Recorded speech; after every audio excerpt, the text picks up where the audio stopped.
오늘의 주요 뉴스입니다. 삼성물산이 정기주주총회에서 5개 행동주의 펀드로 구성된 주주연대 요구를 저지하는 데 성공했습니다. 주주연대는 거액의 배당을 실시하고 5천억 규모의 자사주도 회사가 사들여야 한다고 요구했지만 주주들의 호응을 얻는 데 실패했습니다. 금융감독원이 홍콩 H지수 ELS 자율 배상 기준안을 발표한 이후 은행들은 배상 규모와 발표 시점 등을 두고 눈치 싸움이 한창입니다. 금융당국은 자율 배상과 배임은 무관하다며 연일 은행을 압박하고 있지만 은행들은 분쟁조정위원회 결과를 확인하고 배상을 진행할 거란 전망이 나옵니다. 서울경제TV가 오프라인 은행 점포의 대안 중 하나인 이동형 점포의 운영 행태를 분석해보니 수도권에 2배 이상 집중돼 있는 것으로 나타났습니다. 전문가들은 은행의 공적 역할을 강조하면서 이동형 점포 운영 실적을 평가해 인센티브를 주는 방안을 고려해 볼 수 있다고 제안했습니다. LG전자가 미국 애틀란타에서 열린 북미 최대 물류 전시회에 참가해 인공지능 기반의 산업용 로봇 라인업을 선보였습니다. 물류 전 과정을 아우르는 통합 물류 서비스와 지능형 생산 공장인 스마트 팩토리 기술을 고도화해 글로벌 시장 공략에 나선다는 전략입니다.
시청자 여러분 안녕하십니까? 3월 15일 금요일 생경제라이브 시작합니다.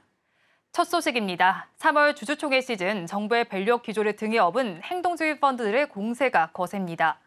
오늘 열린 삼성물산의 주주총회는 행동주의 펀드가 첫 성적표를 받는 행사인 만큼 관심이 컸는데요. 표대결은 삼성물산의 완승으로 끝났지만 배당 확대 등의 기대가 물거품이 되면서 주가는 10% 가까이 폭락했습니다. 김혜영 기자가 보도합니다. 삼성물산이 행동주의 펀드 연합과의 주총 표대결에서 압도적인 승리를 거뒀습니다. 시티 오브 런던 등 5개 행동주의 펀드 연합의 제안은 결국 받아들여지지 않았습니다.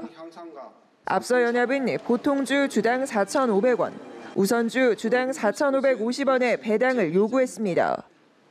그러나 찬성률은 23%에 그쳐 부결됐습니다. 5천억 원 규모의 자사주 매입안도 부결됐습니다. 결국 주주들은 삼성물산의 손을 들어준 겁니다. 삼성물산은 보통주 주당 2,550원, 우선주 2,600원 안으로 총 4천여억 원의 현금 배당에 나섭니다. 이 가운데 삼성물산의 주가는 10% 가까이 급락했습니다.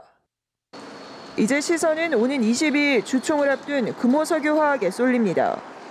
행동주의 펀드 차파트너스 자산운용은 금호석화의 자사주 전량 소각과 김경옥 KB금융지주 사회이사를 감사위원으로 선임하는 주주안을 제시했습니다. KTNG도 글로벌 의료학권 자문사 ISS와 공방전을 펼치고 있습니다. ISS가 방경만 사장 후보 선임 반대안에 나선 가운데 KTNG 측은 ISS가 내놓은 분석 자료에 오류가 있다며 ISS가 FCP의 해외 담배 사업 적자 자료를 인용한 가운데 공모 가능성을 제기했습니다. 이와 함께 행동주의 펀드 얼라인 파트너스 자산운용은 JB금융지주를 저격했습니다. 얼라인 파트너스는 이사회 이사 후보 5명 추천과 함께 이사 증원 안건을 제안했습니다. 한편 오늘 열린 다올투자증권 주주총회에서는 이병철 다올투자증권 회장이 경영권을 지켜냈습니다. 4등적 현금 배당 등 2대 주주의 제안안이 모두 부결됐습니다. 서울경제TV 김혜영입니다. 금융당국이 홍콩 H지수 ELS 관련 자율 배상 기준안을 발표한 후 판매사 은행들을 향해 연일 배상 시행을 압박하고 나섰습니다. 하지만 은행들은 누가 먼저 배상에 나설지 또 각 은행들이 발표할 배상 비율 규모가 어느 정도일지 눈치를 보고 있는 분위기입니다. 이연아 기자가 전합니다. 지난 11일 금융감독원이 홍콩 H지수 ELS 자율배상 기준안을 발표한 후 은행들은 배상 규모와 발표 시점 등을 두고 본격적인 눈치 싸움에 들어갔습니다. 현재 은행들은 공식 입장 발표 없이 내부 TF를 꾸리고 기준안에 따른 총 배상 규모 산정과 법적 검토 등 작업을 진행하고 있습니다. 금융권 관계자는 판매사들이 먼저 나서기보다 대세를 따라가자는 분위기라며 다른 판매사들의 동향을 보고 배상 비율 등을 정할 수밖에 없다고 밝혔습니다. 선배상에 나설 경우 부담스러운 상황에 노출될 수 있다는 설명입니다. 금융권에서는 홍콩 ELS 총 판매 규모 중 절반을 차지하는 KB국민은행의 배상 방향에 촉각을 곤두세우고 있습니다. 국민은행의 배상 방향이 다른 판매사들의 기준점이 될 수 있다는 시각이 우세합니다. 국민은행의 홍콩 ELS 판매 규모는 8조 원이 넘고 당국이 발표한 기준안에 따를 경우 배상 규모는 최대 2조 원이 넘을 것이란 전망이 제기됩니다. 판매 규모가 가장 적어 금감원 검사 대상에서 제외된 우리은행이 먼저 배상에 나설 가능성도 있습니다. 금감원이 파악한 우리은행 홍콩 ELS 판매 규모는 400억 원입니다. 또 외국계 은행인 SC제일은행의 행보도 촉각을 곤두세우고 있습니다. 현장에서는 불안전 판매에 대한 법적 결론이 나지 않은 상황에서 자율배상 여부를 결정하면 배임 이슈에 노출될 가능성이 있기 때문에 분쟁조정위원회 결과를 확인하고 배상을 진행한다는 전망이 우세합니다. 당국은 홍콩 ELS 관련 접수된 민원 수천 건 가운데 대표 사례를 선별하고 다음 달 분쟁조정위원회를 개최한다는 계획입니다. 당국은 자율배상과 배임은 무관하다며 연일 은행을 압박하고 나섰지만 은행은 배임 이슈란 난관을 피할 수 없다는 입장입니다. 불안전 판매에 따른 판매사 제재와 과징금을 피하기 위해서 자율배상에 나서야 하지만 자율배상이 이사회 책임 문제로 번지며 배임 이슈에 노출될 수 있어 이사회 승인이 쉽지 않을 것이란 전망도 제기됩니다. 서울경제TV 이연아입니다.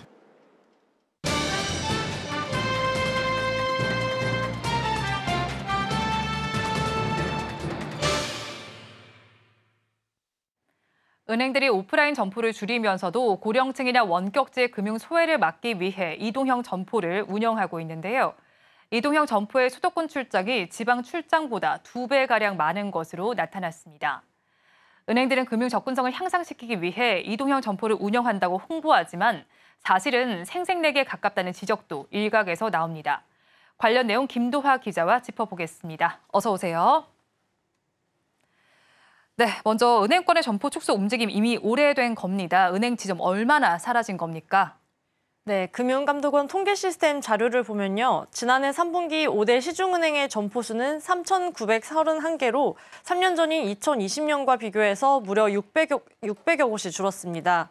코로나19가 확산한 2020년 이후 매년 오프라인 점포가 200개씩 사라진 셈입니다. 올해도 30곳 넘는 은행 점포가 문을 닫을 것으로 알려졌는데요. 심지어 5대 시중은행이 운영하는 현금 자동 인출기와 현금 자동 입출금기도 5년 만에 30% 넘게 줄었습니다. 최근 3년간 약 4,000명의 은행 직원들도 짐을 쌌습니다. 은행들이 점포 통폐합과 인력 감축으로 판매 관리비를 줄여서 수익성을 개선하고 있는 겁니다. 문제는 이런 추세로 고령층 등 디지털 취약계층이 금융소외를 겪을 수 있다는 겁니다. 이에 금융감독원은 지난해 은행권의 무분별한 점포 감축을 막기 위해서 은행 점포 폐쇄 내실화 방안을 마련했고 점포 감축을 자제하고 점포 폐쇄 시 대체 수단을 의무적으로 마련하라고 권고했습니다. 이복형 금감원장은 당시에 2020년 이후 600개에 가까운 은행 점포가 사라졌다면서 어려운 시기에 노인 등 소외계층의 금융 접근성을 제고하는 노력이 필요하다고 지적하기도 했습니다. 네, 은행들이 줄어드는 점포의 대체 수단으로 다양한 대체 점포를 운영하고 있잖아요. 그중에서 이동형 점포를 집중 취재했다고 하는데 수도권 쏠림 현상이 심각했다고요. 네, 그렇습니다. 디지털 전환 추세에 따른 은행들의 점포 감축은 불가피하다고 봤지만 대안으로 내건 대체 점포들이 균형 있게 운영되고 있는지 점검해봤습니다. 그중에서 오프라인 공간을 별도로 임대할 필요도 없고 일반적인 점포 형태와 비교해서 은행 입장에서도 유지 비용이 부담이 비교적 덜한 이동형 점포를 들여다봤는데요. 이동형 점포는 대형 버스나 트럭 등 차량을 개조해서 금융단말기와 자동화 기기를 탑재한 차량형 특수 점포를 말합니다. 기동형과 편의성이 뛰어나고 은행 입장에서도 적은 비용으로 탄력적인 운영을 할 수 있기 때문에 합리적인 대체 점포 방안으로 주목받고 있습니다. 은행들도 점포를 찾기 어려운 곳에서 불편을 겪는 금융 소비자들을 위해서 이동형 점포를 파견해서 금융 편의를 높이고 있다고 대대적으로 홍보하고 있는데요. 실제로는 서울 등 수도권 출장 횟수가 지방보다 2배 이상 많은 것으로 나타났습니다. 더불어민주당 민병덕 의원이 금감원으로부터 받은 자료를 분석해봤습니다. 4대 시중은행의 최근 4년간 이동형 점포 출장 행태가 수도권에 쏠려 있는 것을 확인할 수 있었습니다. 코로나19가 발생한 2020년부터 작년 9월 말까지 4대 시중은행의 이동점포 출장 횟수를 표로 정리해봤습니다. 우리은행이 수도권 497회, 지방 181회로 2.74배의 가장 큰 차이를 보였고요. 신한은행은 수도권 162회, 지방 78회로 2.07배, KB국민은행은 수도권 317회, 지방 187회로 1.69배, 하나은행은 수도권 317회, 지방 250회로 1.26배 정도 차이가 났습니다. 서울 등 수도권 출장에 최대 3배가 쏠린 겁니다. 은행들의 이동형 점포 운영 실태에 전문가들과 정계에서도 지적이 나왔다고요. 네, 그렇습니다. 은행들이 특수한 독과점 시장을 누리고 있는 만큼 공적 역할도 공정하게 좀 운영할 필요가 있다는 지적입니다. 경제 효율성 논리만 따질 게 아니라 소비자들의 금융 접근성도 고려해야 한다는 주장인데요. 점포 감축의 불편을 가장 크게 느끼고 있는 고령층과 원격지 주민 등의 편의를 위해서 이동형 점포를 보다 적극적으로 활용해야 한다는 겁니다. 서지용 상명대 경영학과 교수는 시중은행의 이동형 점포가 생색내기용이 되지 않으려면 점포 운영 현황을 실적으로 발표하고 금융당국이 이를 경영평가에 반영해서 향후 인허가나 겸용 업무 추진에 인센티브를 주는 방안 등을 고려할 필요가 있다고 제언하기도 했습니다. 시중은행들의 입장도 들어봤습니다. 은행들은 한 번의 출장도 경제적 효율성을 따져야 하기 때문에 수요 부분을 감안해서 이용자가 많은 수도권 출장에 비중을 둘 수밖에 없다고 해명했습니다. 정치권에서도 은행들의 점포 감축을 우려스럽게 바라보고 있는데요. 민주당 민병덕 의원은 이런 제안을 했습니다. 들어보시죠. 작년 은행의 순이익이 60조였습니다, 무려. 그리고 은행의 시장은 자유경쟁 시장이 아니라 독과점 시장이잖아요. 그런 특수한 시장입니다. 그렇기 때문에 공적 기능이 있는 겁니다. 특히 그중에서도 취약한 금융 소비자의 관점에서 그분들을 보호하는 이동형 점포라든지 이런 것들을 충실히 하는 곳에 대해서는 그 평가를 좀 더 좋게 하고 다른 조건들을 더 인센티브를 주는 방안도 있을 수 있을 거라고 생각을 합니다. 은행 점포 감축으로 지방의 고령층 등이 금융 접근성 측면에서 가장 취약한 상황인데요. 이동형 점포가 포용하는 금융을 실천하는 하나의 방안으로 균형 있게 운영되길 지켜보겠습니다. 지금까지 김도화 기자와 함께했습니다. 오늘 말씀 고맙습니다.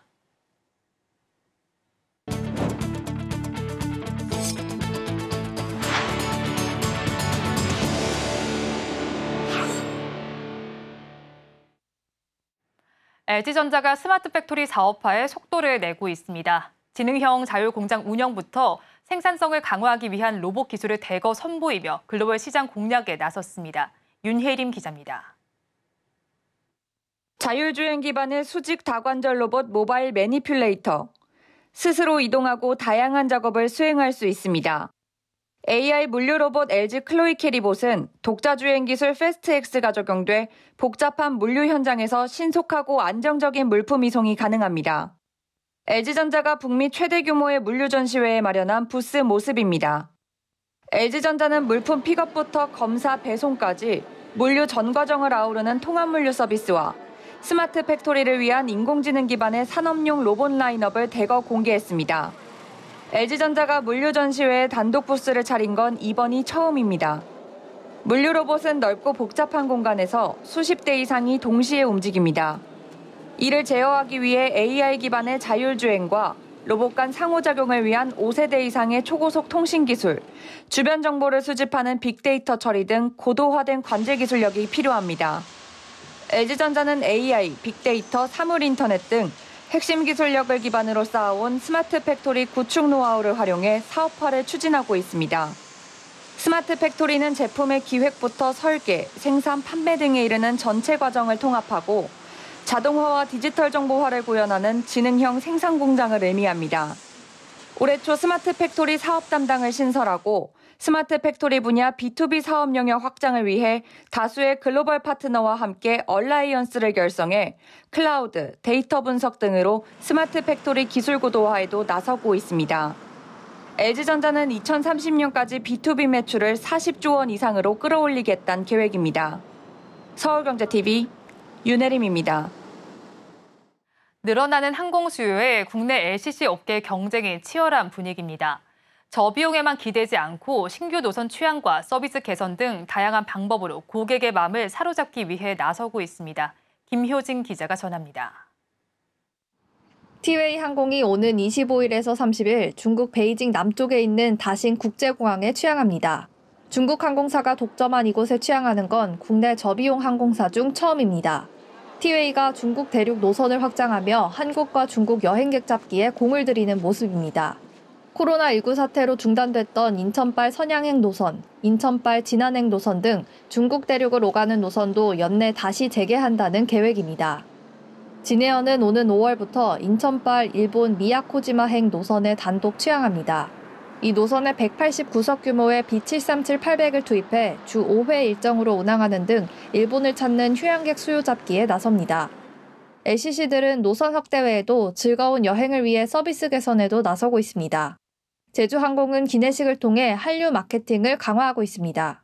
한식의 매운맛이 해외에서 인기를 끌고 있는 점에 착안해 매콤 토마토 파스타와 매운맛 딱새우 비빔장 세트 등 국제선 사전 주문 기내식에 매운 한식 메뉴를 선보였습니다. 최근 해외에서도 화제가 되고 있는 K푸드의 매운맛을 제주항공 기내에서도 즐길 수 있도록 준비했습니다. 한식을 선호하는 내국인은 물론 한국을 찾는 외국인들에게도 좋은 반응을 얻고 있습니다. 기내 편리성을 늘리기 위한 와이파이 서비스 확대에도 나서는 분위기입니다. 에어프레미아는 햇수로 4년째 전 노선에 기내 와이파이 서비스를 제공 중입니다. 진에어는 올해 1월 기내 와이파이 서비스를 시범 도입했는데 반응을 확인한 후 향후 확대 여부를 결정한다는 계획입니다. 티웨이 항공도 기내 와이파이 서비스 도입을 검토하고 있습니다. 서울경제TV 김유진입니다. 주류업계는 최근 소비자 트렌드에 맞춰 소주 상품을 새롭게 출시하거나 리뉴얼하고 있습니다. 주로 알코올 도수는 낮추고 칼로리는 줄인 상품을 내놓고 있습니다. 이혜란 기자의 보도입니다. 엔데믹 이후 지인과 어울리며 마시는 저녁 술자리는 부활했지만 음주 문화가 가볍게 즐기며 마시는 분위기로 바뀌고 있는데요. 건강을 생각하는 헬시 플레저 트렌드까지 더해져 제로 슈가와 낮은 도수를 내세운 소주들이 인기를 끌고 있습니다. 이에 하이트진로는 오늘 최근 소비자층의 니즈를 반영한 소주 신제품 진로 골드를 출시했습니다.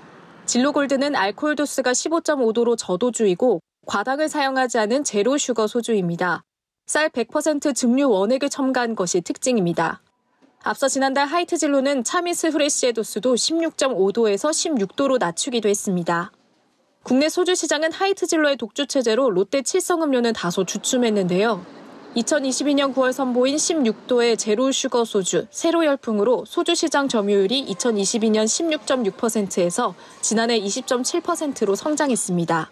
외국에서 봤을 때 우리나라만큼 증류주 음식을 함께 즐기는 나라는 없다고 봐요. 실제 수치로도 우리나라가 1인당 증류주 소비 1위 국가고요. 외국에서는 마치 한국인은 증류주인 소주를 와인처럼 즐긴다라고 표현합니다. 그런데 소주는 와인에 비해 도수가 높잖아요. 그래서 결과적으로 소주 도수는 음식과 즐기기 편한 와인 정도의 도수인 13도 전후로 떨어질 가능성이 크다. 전문가들은 높은 도수의 술을 마셔 취하기보다는 분위기를 맞춰 즐기는 방식의 주류 트렌드가 자리 잡으면서 낮은 도수의 술의 인기가 늘었다고 설명했습니다. 또 음식과 즐기는 주류 문화로 소주의 알코올 도수는 13도까지 더 떨어질 수 있을 거라고 전망했습니다. 최근 주류업계는 위스키 등 다른 주종으로 빼앗긴 젊은 층의 소비자를 재유치하기 위해 제품 리뉴얼, 신제품 출시, 소비자 접점을 늘릴 수 있는 팝업 스토어 등을 확대하고 있는데요. 팬데믹 시기에는 집에서 조용히 술을 즐기는 홈술 시장이 커지면서 위스키 등 고급 주류 쪽 수요가 늘었지만 외부 활동이 늘면서 이 시장은 다시 약간 축소될 수 있다고 업계는 보고 있습니다. 이에 주류업계가 소비자의 주목을 끌기 위해 소주의 이미지를 더 팬시하게 바꾸고 최신 트렌드를 반영하는 데 집중한다는 해석도 나옵니다. 서울경제TV 이혜란입니다. 오늘부터 건설사 주주총회가 시작됩니다. 올해 건설사들의 주총 관전 포인트는 신사업입니다. 건설 경기 불황을 타개해 나가기 위해 주택 사업에서 벗어나 사업 다각화에 박차를 가하겠다는 겁니다. 이지영 기자입니다. 오늘 삼성물산을 시작으로 현대건설, DLENC, 대우건설, GS건설 등이 차례로 주주총회를 엽니다. 올해 주총회 관전 포인트는 신사업과 내실 강화입니다. 주택사업에서 벗어나 신사업으로 건설 경기 불황을 돌파해 나가려는 걸로 풀이됩니다. 현대건설은 SMR, 수소 등 미래 신사업 발굴에 집중한다는 계획입니다. 현대건설은 이미 SMR 시장의 영역을 확장하고 있습니다. 앞서 미국과 영국 원전 기업들과 SMR 공동개발 등에 대한 업무 협약을 체결하고 국내에서도 신한울 3, 4호기 주설비 공사에도 참여하고 있습니다. DLENC는 신사업으로 이산화탄소 포집 활용 저장 기술을 내세워 추진한다는 계획입니다. 회사는 연간 100만 톤 규모의 CCUS 시설에 대한 기본 설계 경험을 보유 중인데 이를 토대로 울진군, 사우디아라비아, 베트남 등에서 CCUS 사업을 진행 중입니다. 사명을 바꾸고 본격적인 사업 다각화에 나서는 기업도 있습니다. 삼성 엔지니어링과 SGC 이테크건설은 사명 변경에 따른 정관 변경권을 안건으로 상정했습니다. 주총에서 안건이 통과되면 삼성 엔지니어링은 삼성 E&A, SGC 이테크건설은 SGC ENC가 새 사명이 됩니다. 서울경제TV 이지영입니다.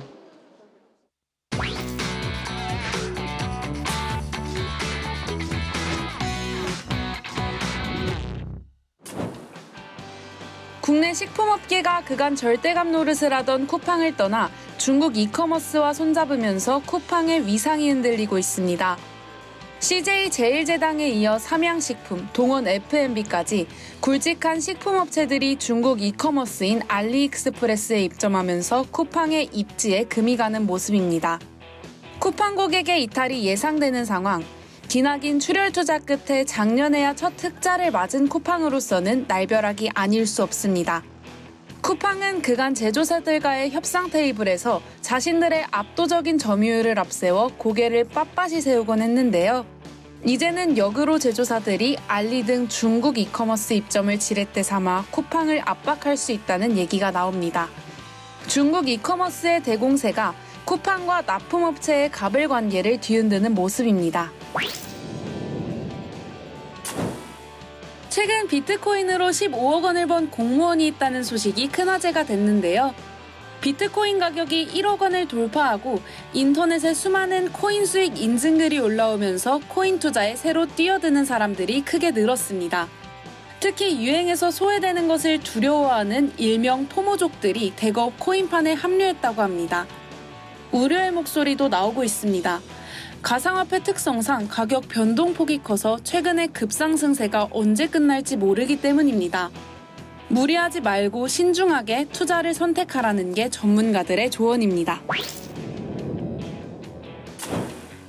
국내 한 작은 스타트업에서 만든 게임 앱 버거플리즈가 지난해 전 세계 게임 앱 중 다운로드 1위를 차지했다니 믿어지시나요? 누적 다운로드는 8,381만 건으로 게임 앱 중 1위, 모든 앱을 통틀어서도 메타의 스레드와 챗GPT에 이어 3위입니다. 엄청난 기술과 화려한 그래픽과는 전혀 거리가 먼 이 게임. 단지 게이머가 사장이 돼 햄버거 가게를 운영하는 게 전부입니다. 누구나 1분이면 규칙을 이해할 정도로 쉽고 빠른 게임이라는데요. 이런 간편한 게임 장르를 하이퍼 캐주얼이라고 하는데 이런 간단한 게임들이 최근 유행하는 숏폼 트렌드에 맞춰 인기를 끌고 있다고 합니다. 이 하이퍼 캐주얼 유행에 미국에서 온라인 검색 빈도가 가장 많은 음식인 햄버거를 접목시켰으니 완전히 보장된 성공 공식이 아니었을까요? 편의점에서 유전자 검사를 할 수 있는 시대가 도래했습니다. GS25와 유전자 분석 기업 마크로젠이 유전자 검사 연계 서비스 상품을 출시한 건데요. 마크로젠의 건강관리 플랫폼 젠톡과 연계된 상품으로 상품 구매 시 모바일 메시지로 이용권이 전송되는데 이를 젠톡에 등록하면 원하는 곳으로 유전자 검사 키트를 보내주는 방식입니다. 고객은 키트에 타액을 묻혀 반송하면 젠톡 애플리케이션에서 분석 결과와 항목별 건강관리 가이드를 받을 수 있다는데요. 일상에서 쉽게 유전자 검사를 접할 수 있도록 접근성을 높였다는 점에서 큰 의의가 있다는 평가입니다. 예능 프로그램 나 혼자 산다에서 전현무가 했던 일명 몸비티아이. 이젠 누구나 편의점에서 쉽게 할 수 있습니다. 위클리 비즈였습니다.